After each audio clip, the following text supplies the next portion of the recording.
Good morning বন্ধুরা, good morning from আমার পাড়া। আর আজকে সকাল সকাল বেরোলাম বলতে এই সবে বেরোলাম, ঠিকঠাক ভাড়া পেয়ে। হ্যাঁ, ঠিকঠাক ভাড়া পেয়ে এই সবে বেরোলাম, কিন্তু প্যাসেঞ্জারকে কোন দিক দিয়ে নিয়ে যাবো এটাই হচ্ছে মেন ম্যাটার। কারণ হচ্ছে ভাই, এক কথায় পেছন দিক দিয়ে নিয়ে যাওয়া যাবে না প্যাসেঞ্জারকে।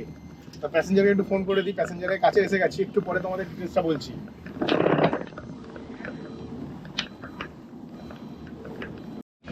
তো যাই হোক বন্ধুরা, আমার ফার্স্ট ট্রিপটা না একদম সলিড ছিল। হ্যাঁ, একদম সলিড ছিল। কি বলবো তোমাদের, এত ভালো ফার্স্ট ট্রিপটা ছিল, মানে জাস্ট কিছু বলার নেই। 375 টাকা ভাড়া ছিল।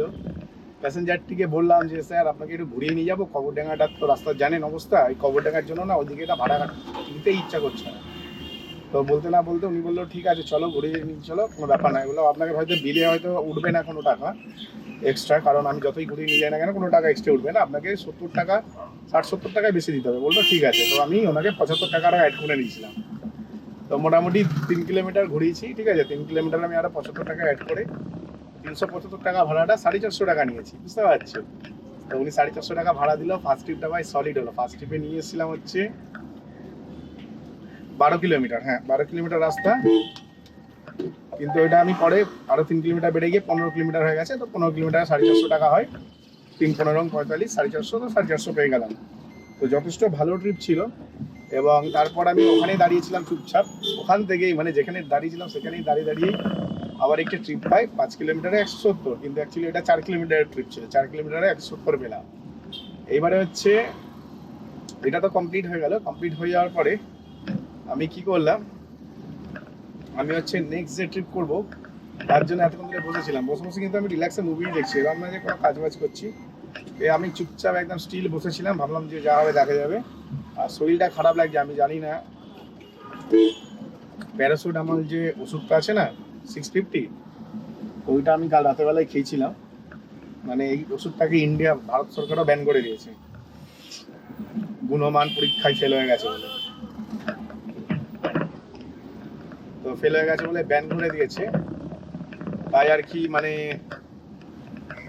কি বলবো তোমাদের, তাও আমার ঘরেই তো কেনা ছিল, তো শরীরটা খারাপ হয়েছিল, ওষুধটা খেয়ে নিয়েছি। আর এই ওষুধটা মোটামুটি এই 4 দিনে মোটামুটি 10খানা খেয়ে নিয়েছি। এক কথাতে 10টাই থাকে, আর কালকের একটা ছিল লাস্ট খেলাম। 10টা খাইনি, এখনো 2টো মনে আছে, 8টা খেয়ে নিয়েছি। এই ওষুধটা খাওয়ার পরে না মানে সকাল থেকে না এনার্জি লাগছে না, কোনো শরীরে কোনো এনার্জি লাগছে না। আর কার্বোহাইড্রেট খাওয়া একদম কমিয়ে দিয়েছি আমি। এর পেছনে কারণ হচ্ছে মোটা হয়ে যাচ্ছি প্রচুর পরিমাণে, পেটটা মোটা হয়ে গেছে। তাই একদম কার্ব খাওয়া চলবে না, তাই আর কি কার্ব খাচ্ছি না। তো এইভাবে দিন কাটছে। আর এই মুহূর্তে আমি একটা ট্রেন পেয়েছি, 7 কিলোমিটার নিয়ে যাবো, 252 টাকা ভাড়া। হ্যাঁ, 7 কিলোমিটার নিয়ে যাবো, 252 টাকা ভাড়া। এটাও যাত্রী সাথীতেই পেয়েছি। তো চলো প্যাসেঞ্জারটিকে পিক আপ করে নিই। এনার্জি লেভেল অনেক লো, কারণ অনেক বেশি ডায়েট করতে হচ্ছে। ডায়েট না করলে শরীরটা ঠিক হবে না, কারণ পেটের জন্য না কোমর ব্যথা বাড়ছে দেখছি। এখন আমি আবার হেভি একটা ভাড়া পেয়ে গেছি। হ্যাঁ, জাস্ট প্যাসেঞ্জারকে নামালাম, নামাতেই আবার একটি সলিড ভাড়া পেয়ে গেছি। যেখান থেকে এলাম আবার সেখানেই যাবো। হ্যাঁ, সেখানেই যাবো, তবে এখন ভাড়াটি একটু কম আছে, কারণ এখন মনে হচ্ছে না 5 কিলোমিটার যাবো। কারণ 210 টাকা ভাড়া দেখাচ্ছে, মানে 5 কিলোমিটারের বেশি হবে না। কারণ 5 কিলোমিটারের বেশি 210 টাকা হবেই না, কোনো মতেই হবে না 5 কিলোমিটারের বেশি। তো যাই, প্যাসেঞ্জারটিকে পিক আপ করে নিই। আর যারা চ্যানেল নতুন আছে, চ্যানেলটিকে লাইক করে সাবস্ক্রাইব করে দিও। আর তোমার দাদা আজকে হচ্ছে আলু সিদ্ধ ভাত এনেছে, দাদা গড়ি হয়ে গেছে, বুঝলে। অ্যাকচুয়ালি না আজকে একটা ভুল হয়ে গেছে আমার। আমি হচ্ছে বাড়ি থেকে না ডিম সিদ্ধ যে টিফিন বাটিটা সেটা তুলতেই ভুলে গেছি। মানে আলু সিদ্ধ ভাতের টিফিন বাটি তুলেছি, 2টো টিফিন বাটি তুলেছি, 3 নম্বর টিফিন বাটিটা ভুলে গেছি, যার মধ্যে 4খানা ডিম সিদ্ধ রাখা আছে। ঠিক আছে, বাড়িতে গিয়ে খেয়ে নেবো, কোনো অসুবিধা নেই। কিন্তু এখন একটু প্রোটিন দরকার ছিল, একটু কলা খেয়ে নিলাম। কলাতে তার প্রোটিন নেই, ঠিক আছে, ওদের কার্বোহাইড্রেটই বেশি। তো কলা খেয়ে নিলাম। আমি দেখি রাস্তা দিয়ে আমার ডিম সেদ্ধ বুঝতে হবে, মিনিমাম 2খানা ডিম সেদ্ধ চাই আমার। আগের ট্রিপটাতে ভাই ভালো প্রফিট করলাম। হ্যাঁ, আগের ট্রিপটাতে ভালো প্রফিট করলাম। 5 কিলোমিটার রাস্তায় নিয়ে এলাম হচ্ছে 214 টাকা। তো যথেষ্ট ভালো ট্রিপ ছিল। আর ট্রিপটা কমপ্লিট করার পরে আমি ভেবেছিলাম একটু ভাত খাবো, কারণ আমার না একটু খিদে পেয়ে গেছে। আর সব থেকে বড় কথা না, খেতে ইচ্ছা করছে না, খালি আলু সিদ্ধ ভাত আছে। আমার ওয়াইফ আলু সিদ্ধ হেভি মাকে, তো ভালো আলু সিদ্ধ ভাতেই খেয়ে নেবো। ডিম সিদ্ধ হলে ভালো হতো। তো ভাবছিলাম কোথাও যদি 2টো ডিম সিদ্ধ পাই তাহলে খুব ভালো হবে। তো এখন অবধি এরকম কোনো জায়গা পেলাম না যেখানে দুখানা ডিম সেদ্ধ পাবো, যে ডিম সেদ্ধ কিনে নেবো। তো যাই হোক, এখন একটা ট্রিপ পেয়েছি, এটা 6 কিলোমিটার রাস্তা, প্যাসেঞ্জারকে নিয়ে যাবো। 6 কিলোমিটারে ভাড়া দিয়েছে 210 টাকা। হ্যাঁ, তো 6 কিলোমিটারে ঠিকই আছে। তো এখন যে ট্রিপটা পেয়েছি না, ওটাও যাত্রী সাথীতেই পেয়েছি, যার কারণে আমি বলবো হ্যাঁ ঠিক আছে, চলো চলে যাবে। আমি এখন বসে গেছি খেতে। এই হচ্ছে ভাত, আর এই হচ্ছে আলুর চকা। ডিমটা তুলতে ভুলে গেছি বাড়ি থেকে। হ্যাঁ, অ্যাকচুয়ালি অন্য আমি বলেছিলাম এই টিফিন বাড়িতে দিয়ে দিতে ডিমটা, আলুর চকার মধ্যে ডিমটা দিয়ে দিতে। 4টে ডিম ছিল, যার কারণে এতে দিতে গেলে চাপ হবে হয়তো ভেবেছে, অন্যটাতে দিচ্ছে। আর আমি তাড়াহুড়ো করে না নিয়ে চলে এসেছি। হ্যাঁ, ডিম না নিয়ে চলে এসেছি। আর আমার একটু ঠান্ডা লেগে আছে, বেশ ভালো লেভেলেরই ঠান্ডা লেগে আছে গত 5-6 দিন ধরে।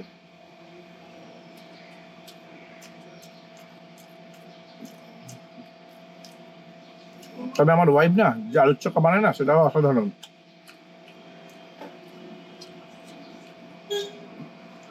এই আলুর চক্কা নিয়ে কোনো কথা হবে না, হেভি টেস্ট, হেভি।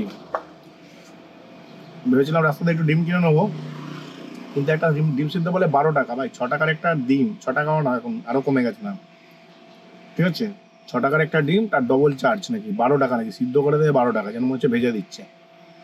ওই জন্য আর কিনিনি। 12 টাকা খেয়ে ডিম খাবে, ডবল দাম দিয়ে খাওয়া যাবে না।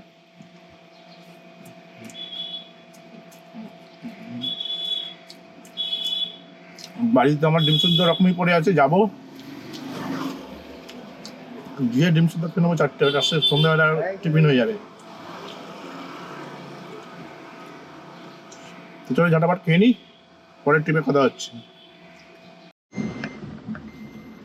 আমি হচ্ছে এখন একটা ট্রিপ পেয়ে গেছি। হ্যাঁ, একটা ট্রিপ পেয়ে গেছি, 3 কিলোমিটার নিয়ে যাবো 150 টাকা। এটা হচ্ছে ইনড্রাইভে পেয়েছি। ইনড্রাইভে আজকের দিনে আমার হচ্ছে, এটা হচ্ছে সেকেন্ড ট্রিপ, বুঝতে পারছো? মানে ইনড্রাইভের ব্যবসা এত শোচনীয় চলছে, মানে অ্যাকচুয়ালি না, বেশি বার্গারিং যারা করে না, মানে রিকমেন্ডেড প্রাইসও দিতে চায় না, তো তাদেরকে আমি রিকোয়েস্ট পাঠাই না। হয়তো আমার ভিডিও থেকে অনেকেই খারাপ লাগবে, কিন্তু ভাই কোম্পানি থেকে একটা রিকমেন্ডেড প্রাইস দেওয়া হয়, যখনই ভাড়া সার্চ করা হয় একটা রিকমেন্ডেড প্রাইস দেখা হয়। তো সেই ভাড়াটা সেটা প্যাসেঞ্জারের দেওয়া উচিত। তো 99% প্যাসেঞ্জার সেটা দেয় না, সেটাকে কমিয়ে বার্গেনিং করা শুরু করে দেয়। যারা শুরু করে তাদেরকে আমার দরকার নেই, যাই 1% প্যাসেঞ্জার আছে তাদেরকে নিয়ে আমি খুশি। 1%ই ভালো কামিয়ে নেবো, বুঝতে পারলে? বাবা,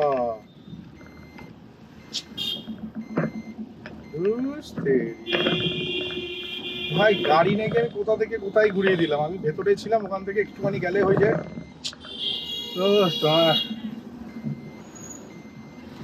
প্যাসেঞ্জারটা গন্ডগোল করলো। হ্যাঁ, প্যাসেঞ্জার গন্ডগোল না, আমারই দোষ এটা। তো যাই হোক, মানে 400 মিটার মনে হয় প্যাসেঞ্জার ছিল, সেখানে 800 মিটার হয়ে গেল, ডবল যেতে হচ্ছে। মানে আমি যেখানে দাঁড়িয়েছিলাম সেখান থেকে গাড়িটা ঘোরালাম, গাড়িটা না ঘুরিয়ে আমি যদি সোজা নিয়ে যেতাম, আমি একটু মানে কি বলবো, নিজেকে ওভার স্মার্ট মনে করেই এই জিনিসটা করেছি। বুঝতে পারলাম যে এরকমই হবে হয়তো। এত একটা ইজি রুট 450 মিটার করলাম, ঠিক আছে, মোটামুটি 200-300 মিটার ফালতু গেল। ঠিক আছে, 300 মিটার 400 মিটারটা যদি ফালতু যাবে আর কি করা যাবে। 400 মিটারের মতন ফালতুই যাবে, কারণ এখান থেকে যে গলিটা দেখাচ্ছে, এই গলি দিয়ে ক্যাব যাওয়া পসিবল না, তাই জন্য এই গলিতে ঢোকাবো না। 400 মিটার ফালতু গেল, বুঝলে? প্যাসেঞ্জার ছিল 400 মিটারের মধ্যে, আমি গাড়ি ঘুরিয়ে এগিয়ে বাড়িয়ে দিলাম অন্য একটা জায়গার দিকে। হ্যাঁ, অন্য একটা জায়গার দিকে, মানে আমি ভাবলাম হয়তো এই রাস্তাতে আছে, এই রাস্তাতে ভেবে ট্রেনে চলে এলাম। আর আসার পরে দেখছি, আরে ভাই, তোমাদের সাথে আমি কথা বলতে বলতে তো আমি মোটামুটি ভাড়াটি ঢুকেছে, ভাড়াটি দেখে মুভমেন্ট করা শুরু করে দিয়েছি, জিপিএস দেখিনি। আর এখন যে জিপিএসের দিকে তাকালাম, দেখলাম যে আমি উল্টো চলে এসেছি, যার জন্য 400 মিটার বেশি ঘুরতে হচ্ছে। এই জন্য বলি ভাই, একটু সাবস্ক্রাইব করে দাও, ভালো লাগবে। কেন এই যে গাড়ি চালাতে যেতে ক্যামেরা চালিয়ে কথা বলা না, এটা কিন্তু অতটাও সোজা কাজ না, ঠিক আছে? চারিদিকে লক্ষ্য রেখে কথা বলা, এটা একটু ডিফিকাল্ট। যেমন এখন লস হয়ে গেল, এরকম অনেকবারই লস হয়, ট্রিপ পায় না, প্যাসেঞ্জার পায় না কথা বলার কারণে, এরকম অনেকবারই হয়। তো যাই হোক, কি আর করা যাবে, কপালে এটা ছিল। যদি ওই পাড়ে দিয়ে যদি আসতাম, আমাকে গাড়ি ঘোরানোর জন্য 100-200 মিটার, মানে কি বলবো, 200-300 মিটার এদিক ওদিক মুভমেন্ট করতে হতো। ঠিক আছে, কোনো ব্যাপার না, চলো। অনেকটা সময় নষ্ট হয়ে গেল। হ্যাঁ, অনেকটা সময় নষ্ট হয়ে গেল। এবারে মনে হচ্ছিল যে গেল, ব্যবসা শেষ, এরকমই মনে হচ্ছিল। কারণ হচ্ছে ওয়েদার কন্ডিশন আর রাস্তায় লোক সংখ্যা দুটোই কম, বুঝতে পেরেছো? ওয়েদার কন্ডিশন কম বলতে গেলে মানে খালি বৃষ্টি বৃষ্টি, আবার রোদ, বৃষ্টি রোদ, এই করে করে ভাই শরীরটা ভীষণ টায়ার্ড লাগছিল। মানে এক এক সময় এক এক রকমের অদ্ভুত টাইপের ওয়েদার হচ্ছে, যার জন্য না শরীরটা খারাপ খারাপ লাগছিল। তো আমি কি করলাম, আমি সোজা হচ্ছে তোমার একটু ঘুমিয়ে পড়লাম। প্যাসেঞ্জারটাকে নামানোর পর রয়েছে খুব টায়ার্ড লাগছে, ঘুম পাচ্ছে, সকাল থেকে মাথা ভারী হয়ে রয়েছে, মাথা যন্ত্রণা করছিল। তো 1 ঘন্টা ঘুমালাম। 1 ঘন্টা ঘুমানোর পর ওখানে ঘুম থেকে উঠে যেখানে আর কি লাস্ট প্যাসেঞ্জার নিয়ে গেছিলাম 3 কিলোমিটারে 150 টাকা, আবার ওই প্যাসেঞ্জারটিকেই পেয়ে যাই, ওনাকে নিয়ে আসি 3 কিলোমিটারে 150 টাকায়। হ্যাঁ, তো যথেষ্ট ভালো ভাড়া ছিল। এবং তারপরে এখন আমি একটা ভাড়া পেয়ে গেছি, 6 কিলোমিটার নিয়ে যাবো 230 টাকা। বুঝতে পারছো, 6 কিলোমিটারে 230 টাকা। তো যথেষ্ট ভালো ভাড়া পেয়ে গেছি এটা। আমি ভেবেছিলাম যে আর ট্রিপ হবে না, কারণ না রাস্তাঘাট প্রচণ্ড ফাঁকা ফাঁকা। এখন আমি এই যে গাড়ি চালিয়ে যাচ্ছি রাস্তা থেকে, আমার মনে হচ্ছে প্রচণ্ড ফাঁকা, প্রচণ্ড, মানে এত ফাঁকা, মানে মানে আমি ভাবতে পারছি না, মানে এরকম পরিস্থিতি হয়ে গেল, মানে ব্যবসা তো গুটিয়ে গেল। এখন অবধি 1000 টাকা ইনকাম করতে পারলাম না। ঠিক আছে, 800, 900, 950, 950 টাকা টোটাল ইনকাম করেছি তেল বাদ দিয়ে। আর এখন এই 200 ইনকাম করবো, 9.5, 10.5, 11.5, 1150 টাকা হবে। যার মধ্যে 150 টাকা রিচার্জ করবো, তার মানে 1000 টাকা ইনকাম হবে। কি দিনকাল পড়ে গেল ভাই, সবাই নাকি 1000 টাকা ইনকাম করলাম, বিকেল 5টা বাজে এখন। বুঝতে পারছো, জাস্ট যাতা অবস্থা, জাস্ট যাতা অবস্থা। প্রায় 1 ঘন্টা বসলাম, হ্যাঁ প্রায় 1 ঘন্টা বসলাম। আর 1 ঘন্টা পরেই ট্রিপ পেলাম। আমাকে মনে হয় বাড়ি থেকে ফোন করছে নাকি, হ্যাঁ বাড়ি থেকে ফোন করছে, একটু পরে কথা হচ্ছে। আমি এখন সিধা বাড়ির দিকে যাচ্ছি। হ্যাঁ, সিধা বাড়ির দিকে যাচ্ছি, এই কারণেই যাচ্ছি কারণ এরম ভাবে গাড়ি চালিয়ে কোনো লাভ নেই। যত রাত বাড়ে তত ভাড়ার অবস্থা আরো খারাপ হয়ে যায়। দিনের বেলায় যদি ইনকাম করা যাচ্ছে, সন্ধ্যের পথে ইনকাম করাই যাচ্ছে না। কারণ আমি ঢাকুরিয়া রেলওয়ে স্টেশনের কাছে গিয়ে বসেছিলাম 1 ঘন্টা। হ্যাঁ, 5টা থেকে 5টা, হ্যাঁ 5টা থেকে 1 ঘন্টা কি 1 ঘন্টা 15 মিনিট, 5টা থেকে 6টা 15 অবধি, 6টা 15 কি 1.5 ঘন্টা বসেছিলাম। 5টা থেকে 6:30 অবধি বসেছিলাম। এরকমই হবে, 6:30 নাগাদই মনে হয় ট্রিপটা পেলাম। ট্রিপটা পেয়ে এখন যেই জায়গাটিতে এসেছি, এখান থেকে কিন্তু আমি ভালো ভালো ট্রিপ পেতে পারি, কিন্তু আমি এখান থেকে ট্রিপ নেবো না, কারণ এখন বাজে 7:11। তো আমার মিনিমাম 6টার মধ্যে বাড়ি যাওয়ার কথা, কারণ 6টার মধ্যে বাড়ি গিয়ে ফ্রেশ ট্রেশ হয়ে একটু রেস্ট নিয়ে 8টা অবধি রেস্ট নিতে হবে, বা 8:30 অবধি রেস্ট নিতে হবে। তারপর আমাকে কার্ডিও করতে যেতে হবে।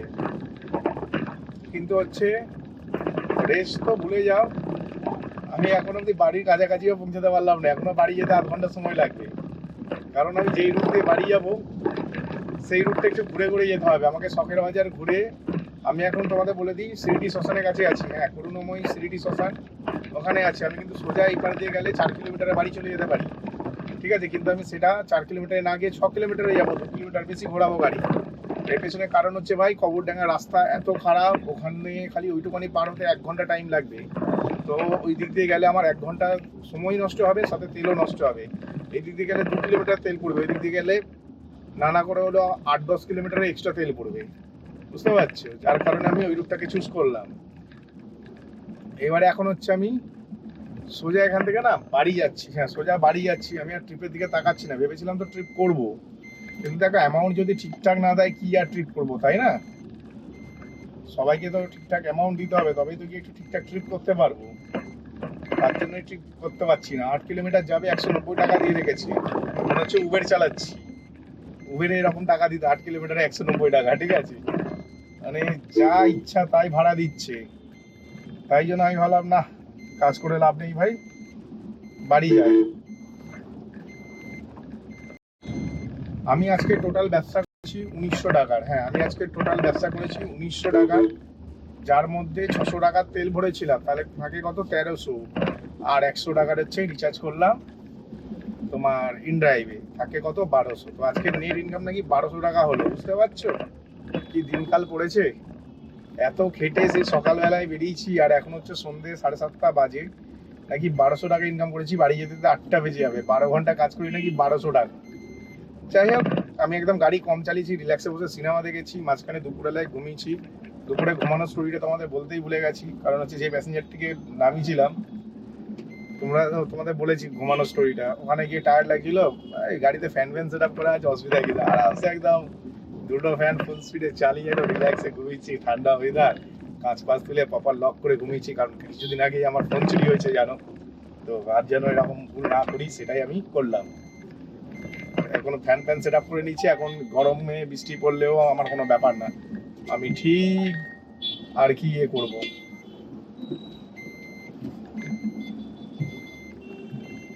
আমি ঠিকই আর কি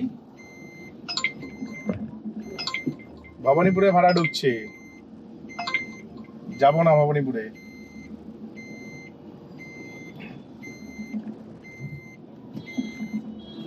আমি ঠিকই মানে আর কি ইনকাম করে বেরিয়ে যাবো আর কি। আর আজকে যেটুকুনি ইনকাম করেছি 500 টাকার তেল খরচা হয়নি হিসাব মতন, গাড়িতে যা তেল আছে সেটাকে ক্যালকুলেশন করলে 400 টাকা তেল খরচা হয়েছে। হ্যাঁ, 400 টাকা তেল খরচা হয়েছে। আর যে রাস্তা দিয়ে যাচ্ছি এটাও একটা ক্যাজরা রাস্তা ভাই। তো যাই হোক, আজকে ভিডিওটা আমি এখানে শেষ করছি। ভিডিওটি ভাই কেমন লাগলো অবশ্যই কমেন্ট সেকশনে কমেন্ট করে জানিও। তো চলো টাটা, বাই বাই।